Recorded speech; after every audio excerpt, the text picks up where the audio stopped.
This is Rugby Radio. Rugby Radio With Stuart Cameron.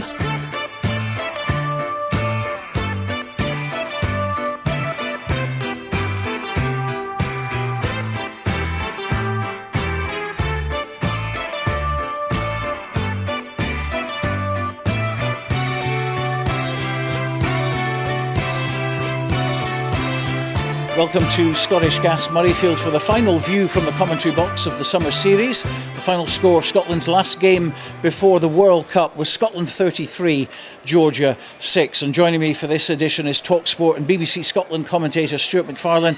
First of all, your own assessment. I think you look at it as the typical game of two halves. You know, how many times have we used that sort of cliche in sport? I think it very much applies. It was a quite extraordinary first 40 minutes. A really entertaining spectacle for the 52,000 crowd that was in. 54,000. You know, it was a very healthy crowd for a game against Georgia. Georgia were 6-0 up at half time. But what I think it maybe lacked for both sides was an element of control. It was physical, it was very demanding, it was 100 miles an hour. Sometimes that was pedestrian, sometimes it was nearer 150 miles an hour. The pace was extraordinary, but it did lack that element of control. And Scotland produced much more of that in the second half. Again, it's a game where they've had to come from behind to win, but they have won it, and they've been able to see out what has been a relatively fruitful few weeks over the summer. You mentioned it just there. It was breathless that first half, and it continued into the second. I mean, no doubting the fitness levels of both sides. And I think that's important. I know we'll come to the opposition that Scotland will face in the pool stages. That's inevitable. That's already going to be the subject of a 1,000 pub conversations and more this evening. But it was physically, it was very demanding. It was very demanding in terms of the energy that both sides put into the contest, and there was no shying away from the fact that, you know, these players were fully committed to this game, regardless of what was going to be coming up for both of them in the next couple of weeks. Because Georgia play a day before Scotland. They played Australia on the 9th of September for them, before Scotland faced South Africa on the 10th. And, you know, there was a willingness to give the full 100%. At times it maybe wasn't the most effective aspect of play that we witnessed from both sides, but if that makes sense. But it certainly was fully commitment was shown by both teams. A lot's been said about the slow starting Scots against France a couple of times, where they went behind and had to play catch-up rugby. It was 6-0 to Georgia at half-time with a couple of penalties, and I think they fully deserved that. But Scotland didn't really play badly. It was more a case of Georgia stepping up to the mark, and certainly their defence was huge. They did. I think, again, it was an element of control. It was trying to find a way to the line. I think the possession stats were something like 51% at half-time for Scotland, 49% for Georgia. Now, at home against a side like Georgia, I think you would want to, far outweigh them percentage-wise in terms of the dominance. But I think what was interesting was the ball in play stats. I don't have them to hand, but the ball was very seldom out of play. There was a lot of very quick line-outs. There was a lot of occasions where both sides were very eager to get on in that first 40 minutes with the game, and there was very few stoppages.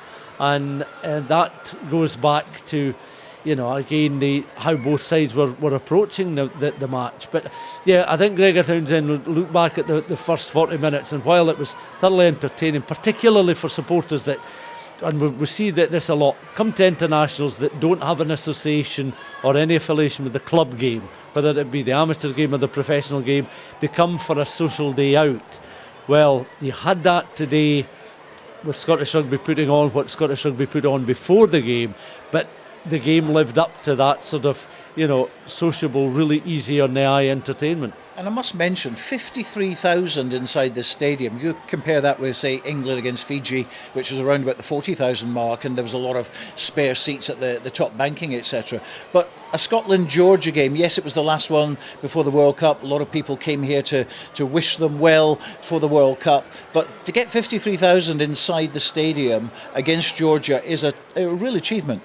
It is, and I think it's just a popular thing for a lot of people to do now, providing it's affordable for them. It's again that has to be factored in. But if tickets are available and if people can afford to buy the tickets, it's quite a fashionable thing to come to an international and to make a day of it. It's not just about the 80 minutes. I mean, long gone, and you and I have spoken about this before, long gone are the days where you would have an old stadium, a 55,000 crowd, a 70,000 crowd, a lot of raincoats, grey skies overhead, flat caps, mainly males of a certain age, with a certain vintage, with a certain background, would come, watch the game and go away and would have a routine that would not change in 20, 25 years.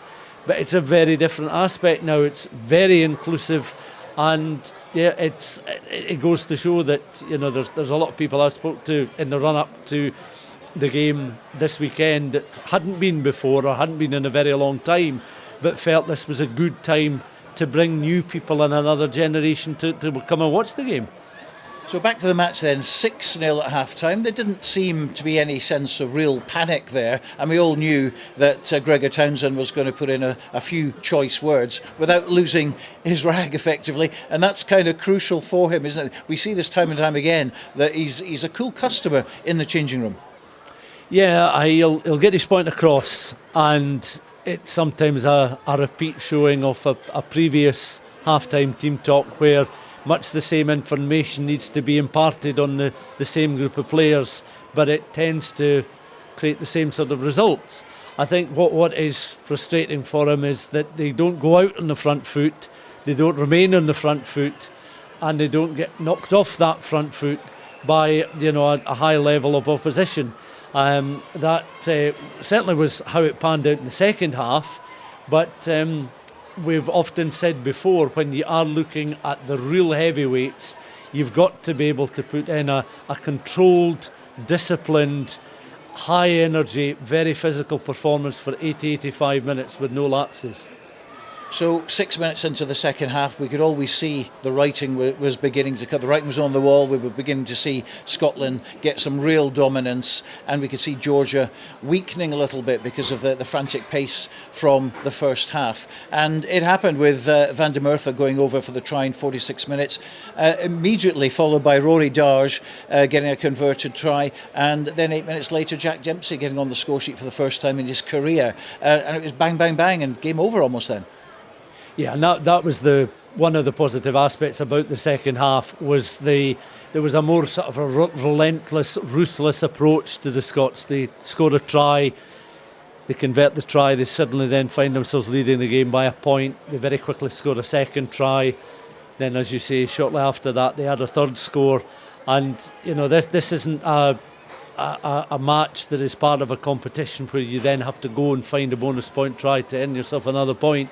They wanted to, show that they had a ruthless edge about them against this level of opposition. But I think that was the minimum that a lot of supporters expected because of what they've watched before, when Scotland have played, with all due respect to Georgia, better all-round 80 performance, higher ranked teams.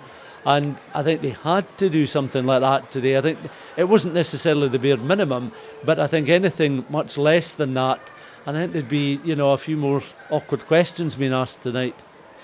5 tries in all in the second half, 33 points. So we also saw Kyle Steen finally get his try, and then Van der Merwe reaching 20. That's one ahead of Darcy Graham, his big rival. So he's managed to hit that mark first. And there's a hunger about this Scottish team that I haven't seen for a long, long time. Van der Merwe's interesting. It'd be interesting to get the thoughts of some of the other players on him. He's in the last 12 months, maybe. Certainly not as far, I wouldn't go as far back as 18 months, but last 12 months he's gone looking for work a lot more. He's coming off his wing much more regularly to get involved in the game, not necessarily to bring the ball from the wing into centre field. And I think that is benefiting his game. I think his understanding of the game at this level has improved. I mean, he's got 31, 32 international caps now. So like Darcy, he's got a very good caps to tries ratio, but I think his overall understanding of the game is improving. His involvement within the game is greater perhaps than it was, and he's continuing to produce the end results. And Kyle Steen's now got 9 8-9 international tries in 13. So we've got prolific wingers that can score, and they can score against the level of opposition of Georgia, but they can also produce scores against France. So we're not going to get carried away, because obviously we saw South Africa blow New Zealand away last night 31 points to 7, totally dismantling the All Blacks, something I've never seen before. Historic win there, the biggest defeat in New Zealand, and almost nilled them, and that hasn't happened for 95 years. So they got a breakaway try with about 6 minutes to go. But we're not going to get carried away, because it's South Africa we're against, number 1 in the world now, Ireland number 2 in the world. How are they going to approach this, though? Because realistically they are huge underdogs. To beat South Africa, I think South Africa have to be making mistakes. Scotland don't make mistakes to beat South Africa. Scotland can't have a captain who gets a bit tetchy and a bit upset about a collision going for an aerial ball. He has to keep his cool, because that's going to be multiplied by 10.